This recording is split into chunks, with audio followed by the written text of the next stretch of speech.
All right, welcome everyone. This is Coach David, and I'm here with Eagle Lock, right, formerly known as College Admission Secrets, and our Ivy League's Admission Secrets group. Okay, it is January 23rd at 6 o'clock, 2025. We're already in a new year, and we're already about a month into it. Okay, now today we're going to be talking a little bit about planning for summer opportunities. Okay, now. For those of you that have not been on social media recently, right, we have actually changed our name. We used to be College Admission Secrets, but now we have changed our name to Eagle Lock, right? And our kind of motto is cracking the college code. Okay. Now, for those of you that have already seen this before, it'll make sense to you. For those that have not seen this before, you're probably like, what kind of name is that? Now, if you have a mirror in front of you, one of the things you can do is look at this and look at it backwards.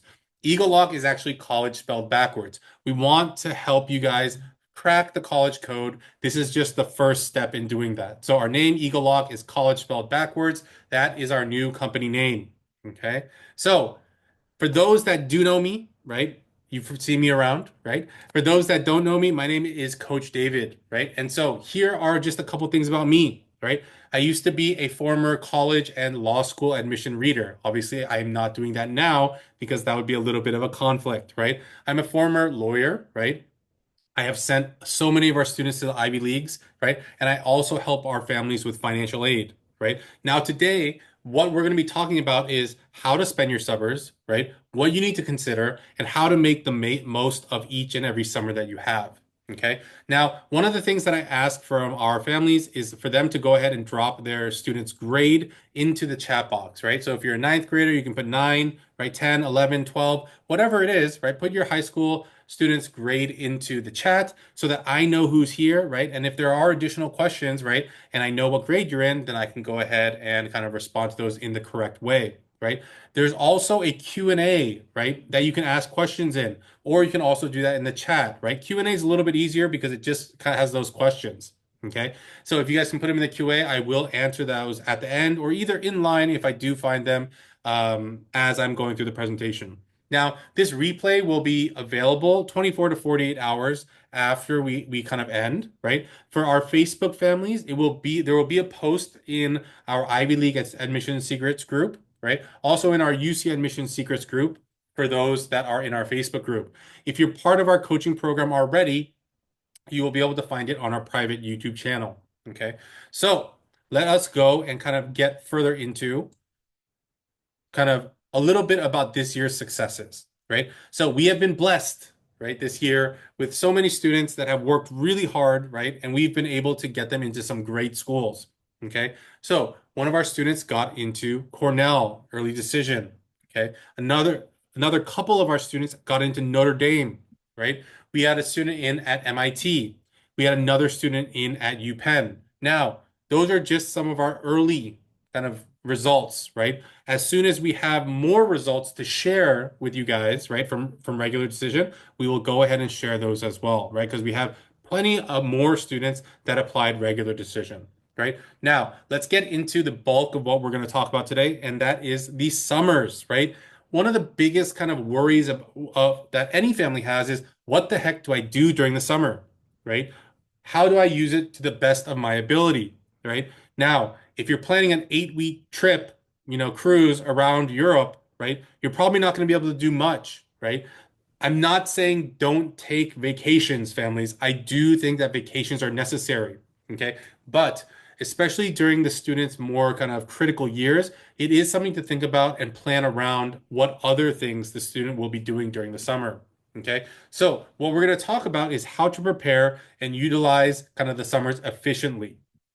Okay. So there's a lot of things that can be done during the summers. This is just a short list of them, right? You might do classes for advancement or rigor, research, camps or programs, internships, travel, personal projects, community service, right? There are so many things to do, but what I'm going to try to do today is let's say that we had a student that was starting with us in eighth grade, right? I'm going to kind of plan out what I would want this student to do over the course of the next 4 years, right? So that they're able to utilize their summers in the best way possible. Okay. Now, having said that, I am not saying that this is the perfect method for every single student. Different students are at different levels. right? And different students are at different points in their kind of journeys into the different majors that they're looking to get into.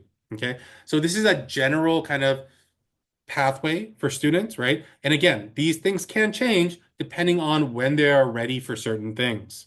Okay. So, right, I am going to start with the summer after eighth grade. Now, luckily, I do not see any eighth graders here, right? Um, so I get to kind of talk a little bit, right? So the summer after eighth grade is the summer where you're gonna your student is gonna have the most time, right? A lot of students, right? Summer after eighth grade, it's like, oh, I graduated, right? I have a break before high school. There's not much that I really need to do. I can just coast and then I'll start high school. Unfortunately, for our students, that is not what we suggest. So for those that are kind of in eighth grade going to ninth grade, we have a sixth grader. So this is good, right? Because that means this is something that's coming up on your radar. Okay. The summer after eighth grade, this is what you should be focusing on. You should be focusing on advancement. Okay. Again, like I said, this is the summer where students are free. Okay. This is where we need to try and get ahead in your coursework. Right now, there's generally two subject areas that students can push forward in, and those are math and science. Okay. Those are the two subject areas that I want students to look at to see where they can push forward. Okay. Now, you might be asking, okay, well, why math and science? Well, my student is wanting to study this or that, so on and so forth. It doesn't really fit. One of the things I will say is that math has become a subject area that no matter what you're studying, whether it's engineering or history or psychology, math needs to be at a higher level than what your school has to offer. Okay. Now, here is the key piece of the puzzle that you need to remember when we're thinking about advancement and moving into high school, right? Rigor. Okay. One of the things that we talk about in our program is that academic rigor is the key element when colleges are looking at a student's profile. Okay. This will put you on the pathway to advanced rigor. Okay. So I kind of laid out two possible scenarios with you for you.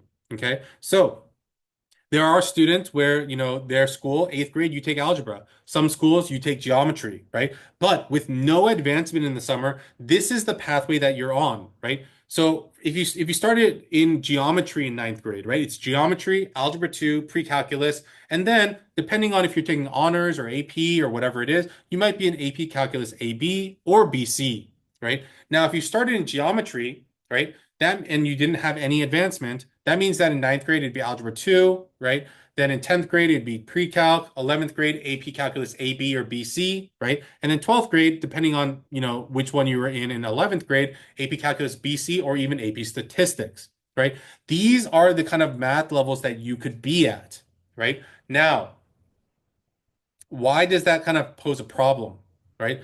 Now, for most students, especially students that are going to the STEM areas, AP Calculus BC, getting to that level, while it might be the highest level that is available at your high school, unfortunately is not high enough anymore. Okay. We need to go a little bit further. Okay. So this is what it could look like if you advance. Okay. So in eighth grade, if you're starting at algebra, then obviously you can get further and you can get to that level that you were at with starting in geometry in eighth grade. Right. And then if you started in geometry in eighth grade and you push forward in 12th grade, you most likely wouldn't have any math classes to take at your high school, and you would have to take classes at your community college like multivariable calculus or linear algebra. Now, we are in the Ivy League admission secret group. One of the things I do want to tell you is this, right? Harvard is a kind of like known name around the world, right? One of the statistics that they put out there is that 95% of the students that were admitted for their class, their just previous class this last year was in multivariable calculus or above. Okay. That is a very, very telling statistic, right? Of the level that students are at in math right now and how far they're pushing. Okay. So am I saying that you have to be in multivariable to get into a certain school? No, but just know that the large majority of students are at that level. Okay, so pushing up that one level is going to do wonders for you. Now, some people might say, well, my school doesn't allow that, this, that, so on and so forth. I do understand that. Okay. So for those families that are in that situation, there are other opportunities for you. One of the things that a lot of families do not realize is that your high school does not have a 4-year math graduation requirement. Most of them have a 3-year, some of them even have a 2-year, or some of them have a certain level that you need to reach before you can stop taking math at school. Once you have completed that math level at school, usually they will not stop you from taking college classes outside to get further in your math development. Now, one of the things that they might say is, well, we're not going to put it on your high school transcript. All you have to tell them is, thank you, sign my form so I can take these classes. Okay. So keep that in mind. I haven't found a high school yet where we cannot work around their policies. Okay. So just keep that in mind. Okay. Now for science, okay, here's the thing that I see a lot of, right? A lot of students get stuck with science. Okay. So a normal kind of progression for science is biology ninth grade, chemistry 10th grade. And then you're allowed to take AP classes, your 11th and your 12th grade, right? But by doing that, one of the things that happens is that you're limited into the classes that you can take. There are even high schools that do not allow you to take more than one science a year. Now, there are also, on the flip side, there are colleges that or high schools that do allow you to take more than one science a year. So if you're in one of those situations, then you should be pretty okay, right? But if you are able to kind of take biology over the summer before ninth grade, then you can jump into chemistry and you will have one more slot or many more slots, depending on your high school, to take AP science levels. Okay. Now, this is more important for the students that are thinking about kind of physical sciences or even engineering or computer science. The reason is because there are so many levels of physics that you could possibly take. Okay. So a lot of people don't know because their school doesn't offer it, but AP Physics 1 isn't the end of the road for physics. There's also AP Physics 2, there's AP Physics C. Okay. So the more that you do before, right, allows you to achieve more as far as rigor in your later years. Okay. Remember, the reason why we are asking you to advance is not to make your summers less fun, right? It's because we want to set you on the right track so that you can have more rigor.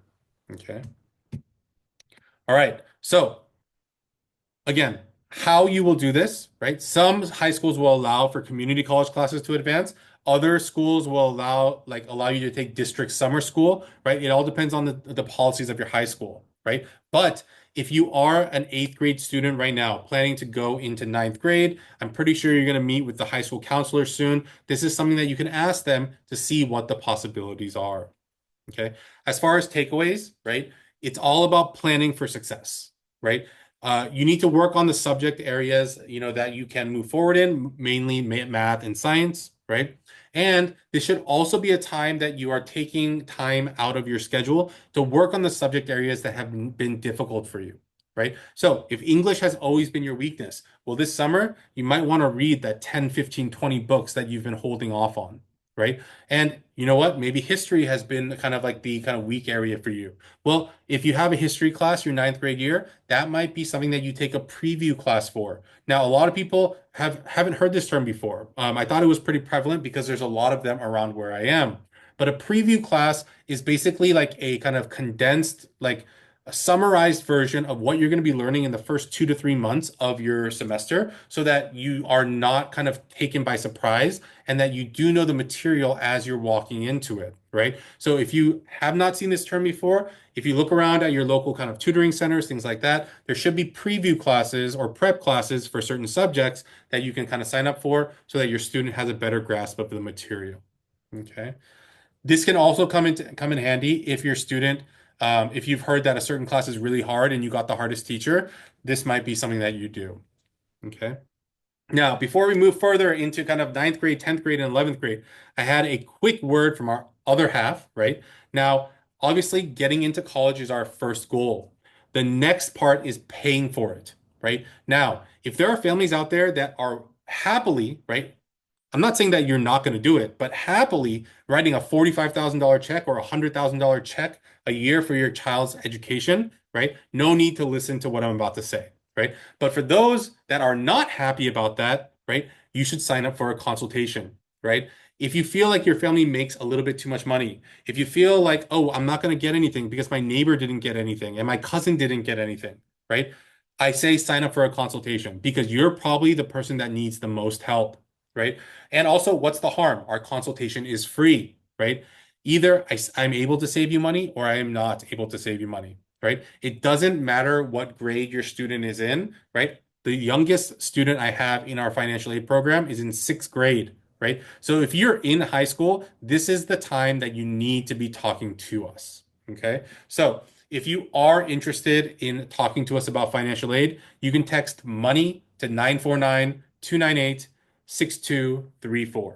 Okay. And that will give you more information on Financial Aid Edge. Our team will set you up with a consultation so you can talk to us. All right. Okay. So I will also have this phone number later just in case you weren't able to get it here. Okay. Now let's get back into our training. So the summer after ninth grade. Okay. One of the big things that I think a lot of people forget about is the personal project, right? Now, personal project, right? I want some interaction here. So if you guys can please help me out, right? What does a personal project mean to you? It is a term that is thrown around a lot, right? I'll even give you some examples of things that people have told me are personal projects. I've had students come and say, yeah, I built a website. Okay, great. I've had students come in and say, I built a robotics thing, right? I've had students come in and tell me that they created a bench or they built a bench for their home garden, right? These sorts of things might be projects, but they are not the definition of what we consider a personal project. So I am going to kind of walk you guys through the different questions that I talk to with students as we're trying to figure out what a personal project is. Okay. So here are the questions, the exact questions, right, that I ask students when I am creating a personal project. And you will see why it's a little bit different than the things that I just told you about.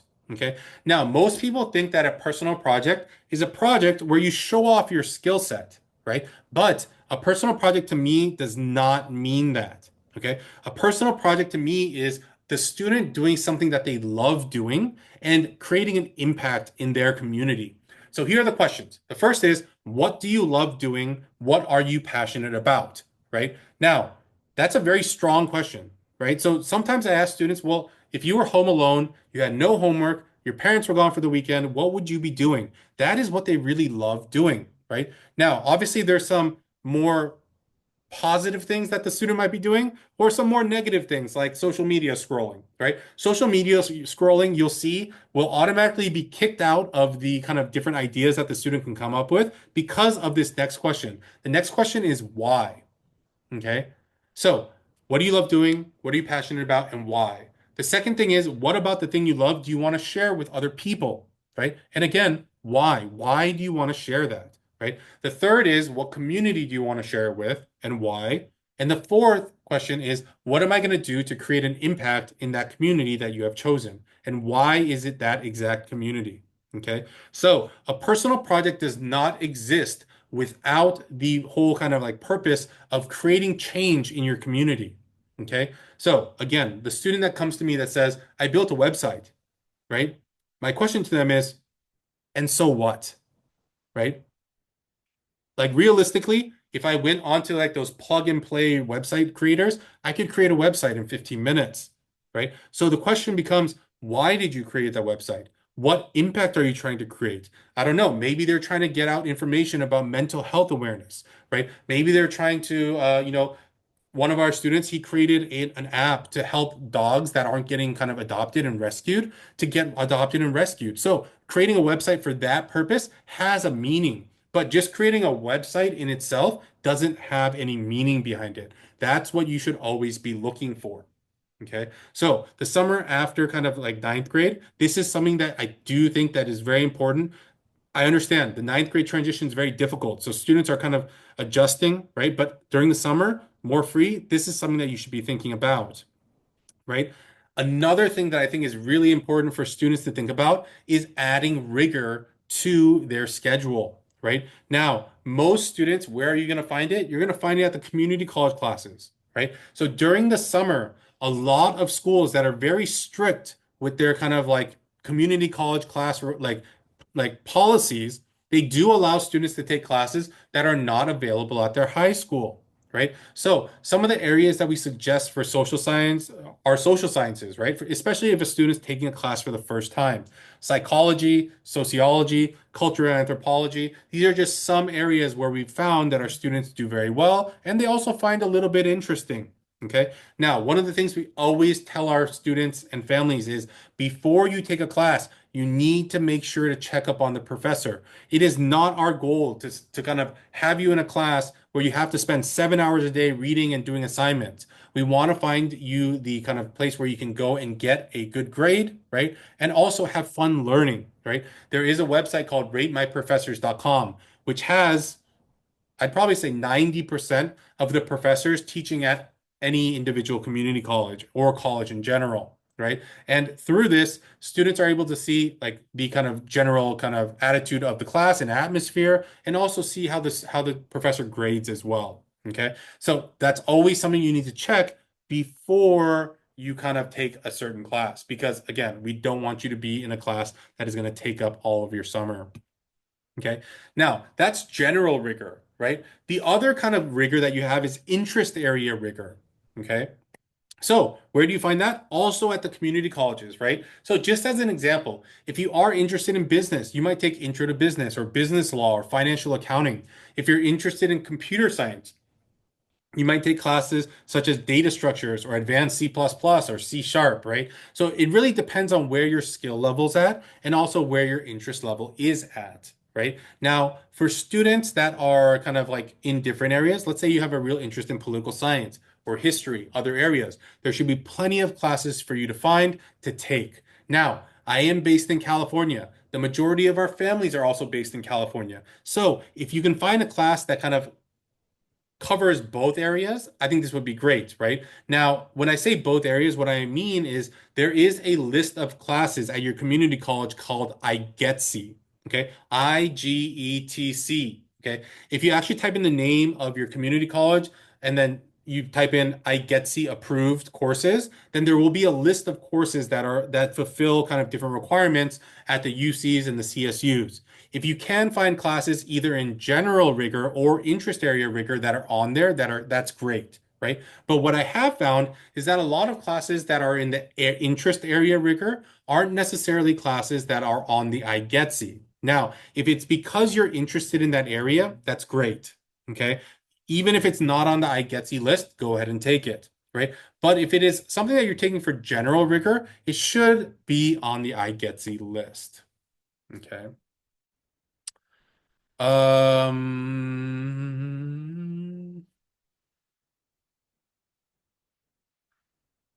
okay, so I was looking at the questions to see if they fit in, but it seems like there's a little bit, they kind of fall outside. So let's go ahead and talk about the takeaways, right? So ninth grade summer, right? The summer after ninth grade, it's full steam ahead, right? We want to take the momentum that we had in ninth grade, catapult into the next level, right? So one of the kind of key pieces to kind of like knowing where to head with this is understanding where your interests are.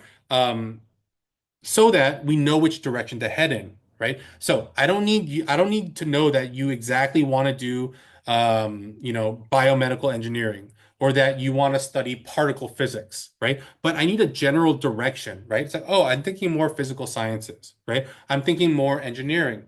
I'm thinking more social sciences. These are some things that we need to know so that we can make sure that we're kind of planning for the track that you are on, right? Now, the other thing, right, that personal project, right? The other thing that we want to be able to do is start your personal project as early as possible. Okay. When colleges are looking at activities, the two words that they're looking at the most closely are growth and development. I have capitalized them here for you, right? A lot of people think that it's like, oh, well, there's 20 slots on the UC app, there's 10 slots on the Common App. If I can fill that up with something, that's fine, right? That's actually not what they're looking for. So if one of your activities is going once a year to work at the food bank, they don't really see that as growth and development. You're just showing up one time a year, right? They want to see you take initiative, take and commit to something, and then use your skills and everything that you have and your all your effort to create a growth pattern. Right? That's what they want to see because after you leave their college, they also want to see that you are going to kind of go out into the world and then, spread the good name of whatever college that is. Okay. So think about growth and development as you're thinking about your activities. Okay.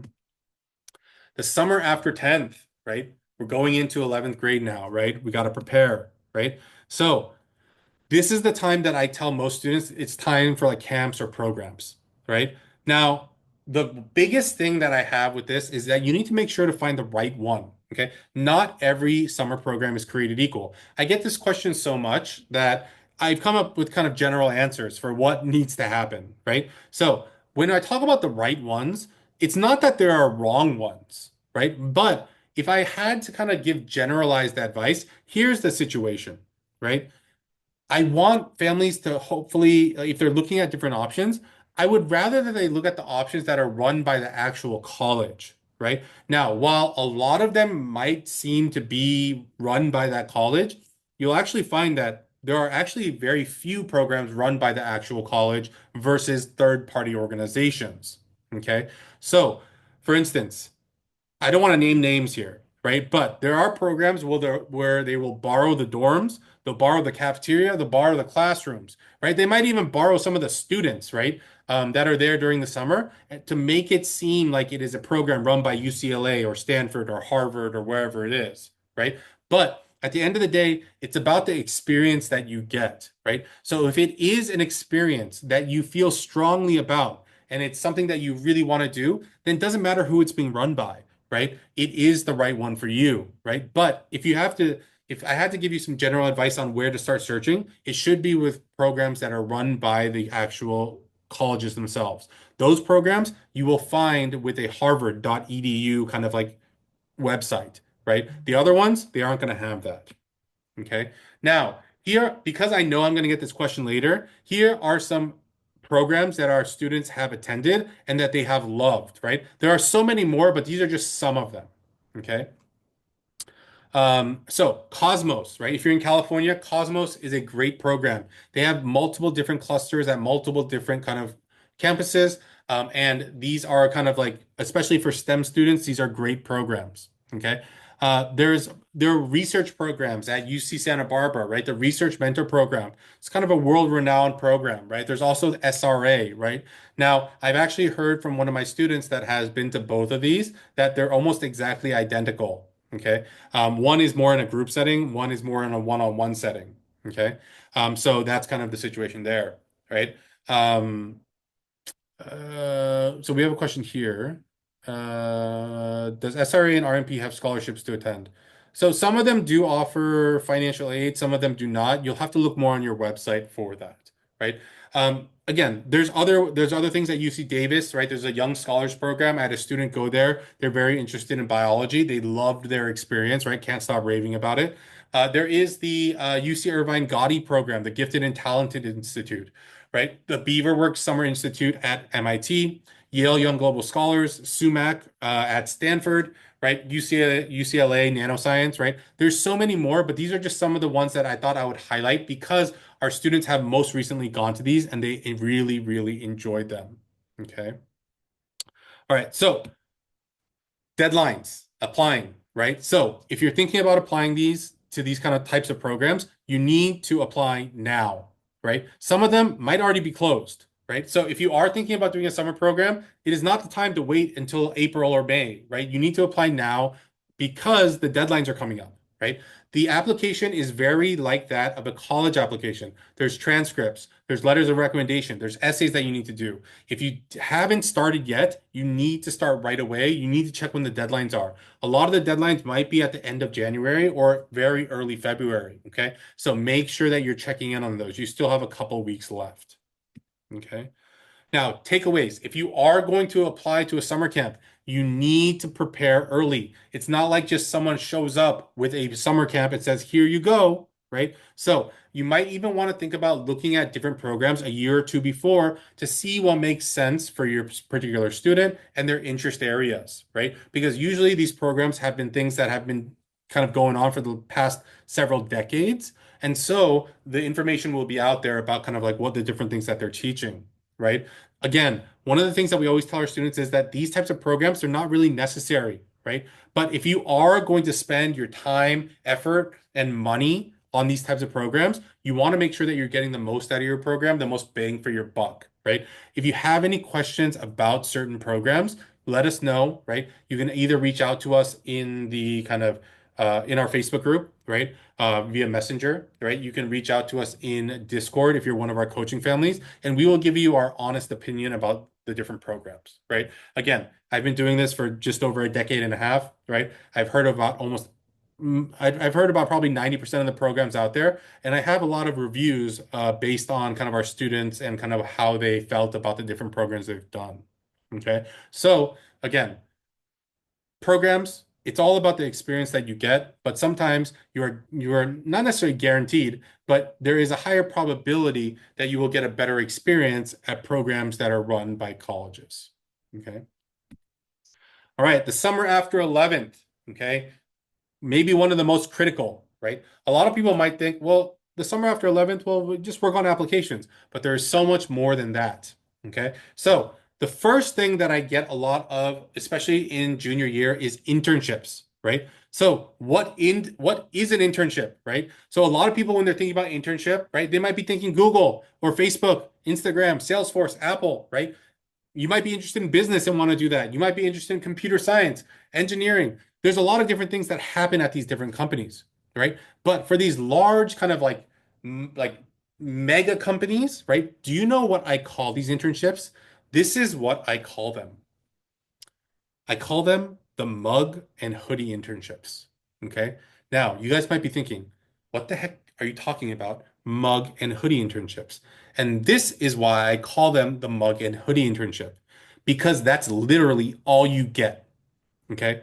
While the name, oh, I interned at Google, right? I did this, I did that. While it's all great, colleges know that you did absolutely nothing there, right?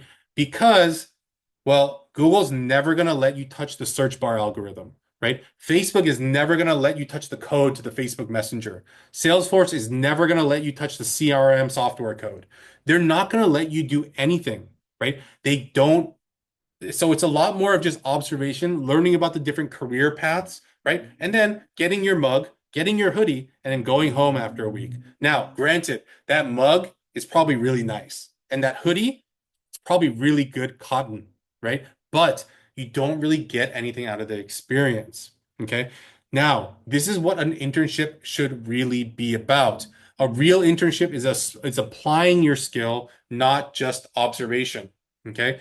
If you're a coder, you should be coding. If you're a scientist, you should be running experiments. If you're an artist, you should be curating, so on and so forth, right? If you're an entrepreneur, you should be building a business or creating solutions.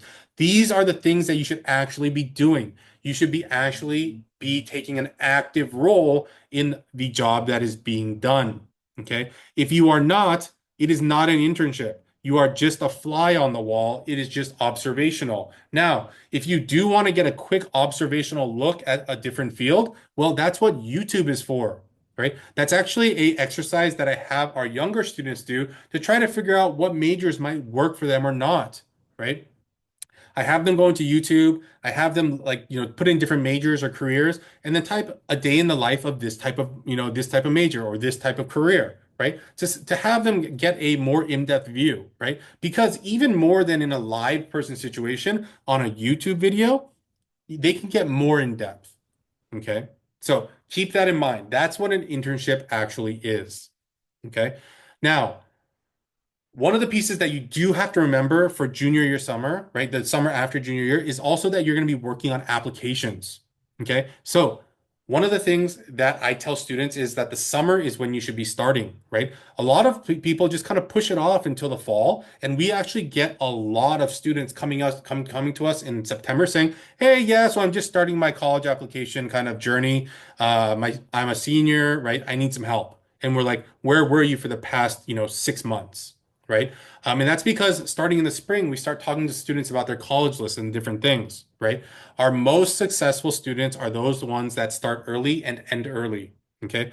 Now, just so that you guys know, as part of our program, one of the things that we tell our students and the deadline that we give them is that they need to have their main essay. So usually for our students, the UCs right? And their Common App, right? Those two schools, those main essays need to be done along with their early action or early decisions schools before the end of the summer.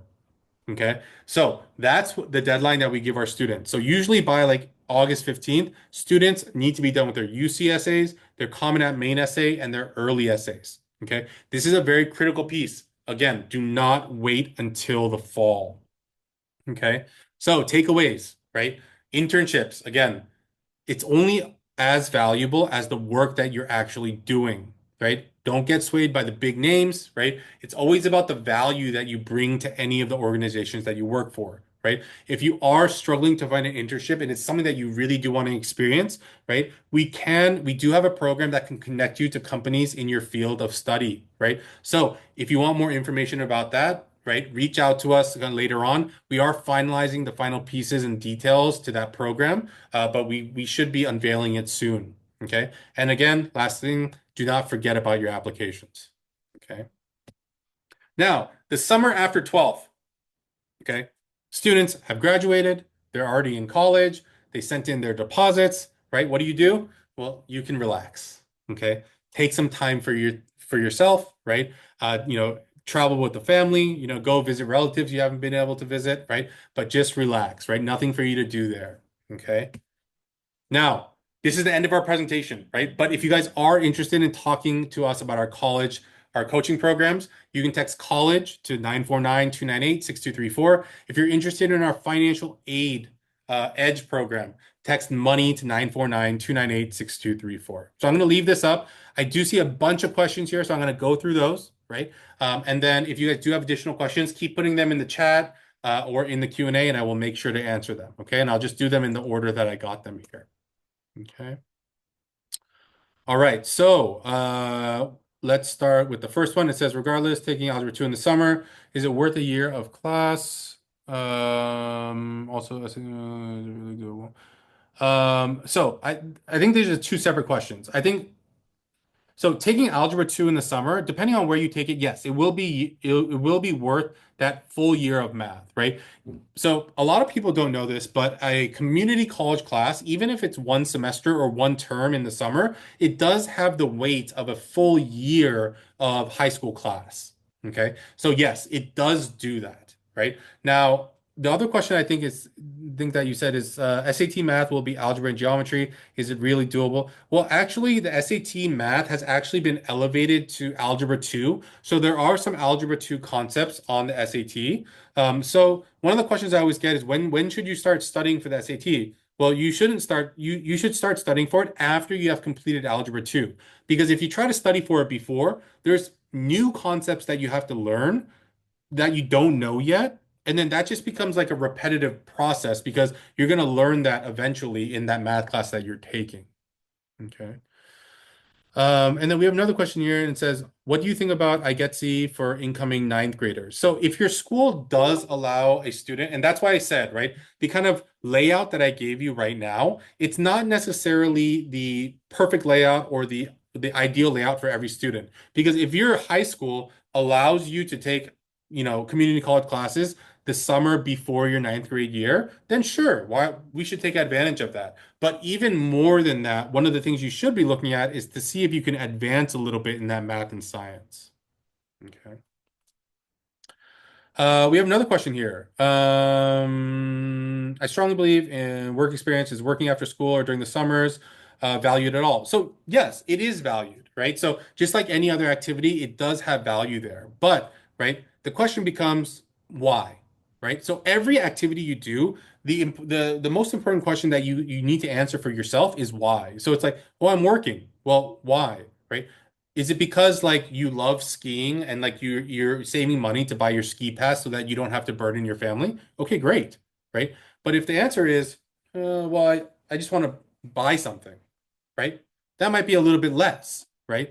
But it all depends on kind of like why the student is doing certain things. Now, again, the student might have a real drive to learn about a certain business and that's why they're working, right? Or they want to kind of give back to their community, so they're working a minimum wage job as a camp counselor, right? So different things can have different meanings, but again, I would ask your student as to why. But yes, just like any other activity, it does have value. Okay. And then we had a question about, let me go here. My daughter is a junior student. She's thinking about doing data science major for data science. What are the courses she should take senior year? So, I mean, it depends on what she's in this year, right? But I would hope that she is in higher levels of science, right? AP Chem, AP Physics, right? That she's in higher levels of math, BC and beyond, right? That she has already completed statistics, right? So there's a lot of different areas that I wish that the student would be in, but it all depends on kind of what they're taking currently. But obviously for data science, we do want to be in higher levels of math, higher levels of science, right? This is what I always tell families when it comes to like what classes should be taken. There are classes that are priority. And then the other classes, if we can also have those be AP or honors, I would love to see that. But again, we have to balance, right? We have to balance the students' time and energy and also what they can handle, right? So for kind of students that are in those STEM areas, your STEM classes, your math, your science, those will always come first, right? And then your history, your English, your electives, those come after. But if you can, and for the students that I've seen that have gone to the kind of those elite colleges, they have pushed across the board, right? So while the priority is always there, and if there's ever a conflict between your AP math class and your AP Spanish class, yes, you always need to take your AP Spanish class. But otherwise, right, I've seen students pushing across the board. Okay. Um, and here it says, is it worth to get a job over the summer or should I prioritize courses at City College?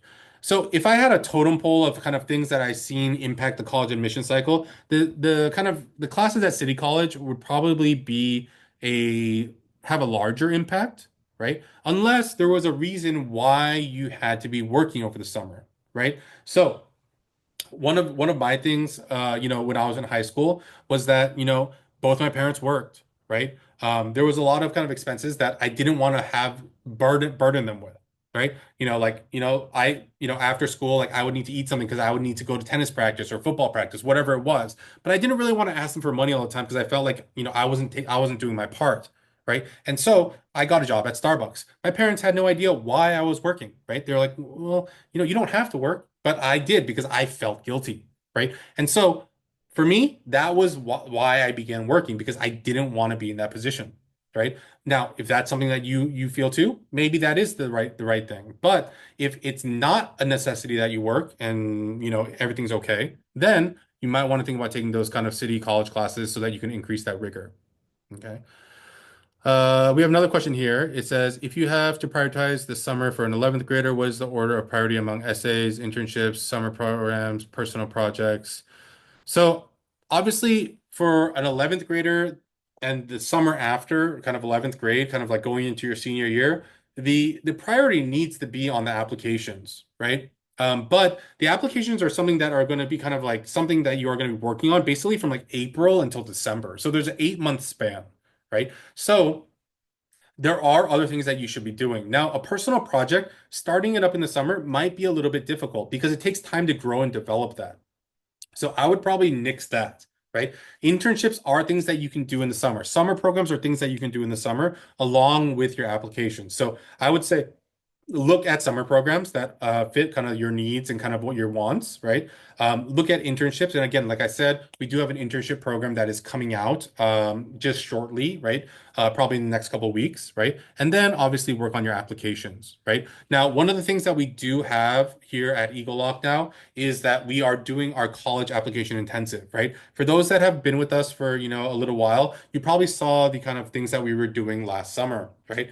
We have actually changed the formatting just a little bit. So now we have something called the Kickstarter, which is a 1 day event to help students kind of create their rough drafts and outlines of their essays. And then we have a 2 day event later in the summer, which is an in-person event in small groups so that we can help students get more to the finish line.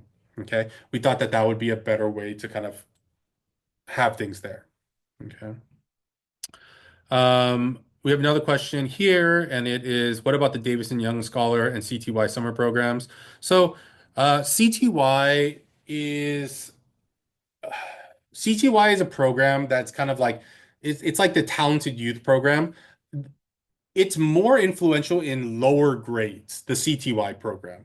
But the CTY program in higher grades, it's it is a program that is taught by John Hopkins, but it's kind of been franchised, for a lack of a better word. So they just have a curriculum that they send to these different places, and then they just teach the curriculum that is in there. So it's not necessarily groundbreaking, if that makes sense, right? Um, there are other programs out there that are much more innovative, right, than CTY. CTY has been around for a long time, right? So that's something that I would kind of look into to see if there are other programs that might make more sense for your student. Okay. We have another question here. It says, does job shadowing also have an impact on apps, or is it the same as a mug and hoodie internship? So shadowing, I think, is important, but it's not necessarily important for your application. It's important for you as a student. Okay. Now, here's why I say that. So, what can you write about shadowing? So let's say that you went to a dentist office. Well, I was able to shadow a dentist and watch him talk to his patients. That's it, right? But more than that, for you as a student, it gives you a sense of, does this field make sense for me, right? Is this something I can see myself doing, right? Over the next decades that I'm going to be, working, right? So I'm not saying that it's necessarily bad, right? But if you want like a more in-depth shadowing experience, or like like dental like hygiene techniques, or like dental surgery, like I said, YouTube is probably a better place to get that, because well, they're going to take a camera and put it in someone's mouth as they're doing the surgery, right? Whereas again, at a shadowing experience, you're going to be kind of standing back against the wall and kind of just observing, right? So just some things to think about, right? So shadowing, it's nice, right? It gives you the exposure that you need, right? But it doesn't necessarily do much from a college app perspective. Okay. But if you are thinking about getting into the medical fields later, shadowing is actually something you have to do for dental school, for pharmacy school, for medical school, right? So I'm not saying that it is unimportant, but for the college application, it's less important. Okay. All right. So I've seen a little bit of a slowdown in the questions that are coming in, right? Again, if you guys are interested about any of our programs, please text 949-298-6234, right? Text money for the financial aid program, text college for our college admissions program, right? We can give you all the information you need about the different programs. If you're interested in the summer, ask about the intensives, right? If you're interested in signing up for a consultation. And again, everything with us is free, right? We never ask you guys for a fee for a consultation. The worst that can happen is that we say, well, I can't help you, or I can't help you, and here, you're on your way. Okay. So it takes about 15 minutes of your time, right? So I think it's worth the investment. Okay. So again, 949-298-6234. Make sure to text us if you have any questions. Okay. All right. I don't see any more questions. So we'll end off today. I believe Coach Tony will be back next week, right? If you guys do have any other questions, if you're in our coaching program, reach out to us in the Discord. I will also be posting on the Facebook groups, right? So if you guys have friends or family that you think are gonna, want to see this, go ahead and, add them to our groups, right? Invite them to our groups so that they can join and then ask for that replay. Okay. So thank you guys for spending a little time with me tonight, and I will talk to you guys again soon. Everyone have a great night. Bye-bye.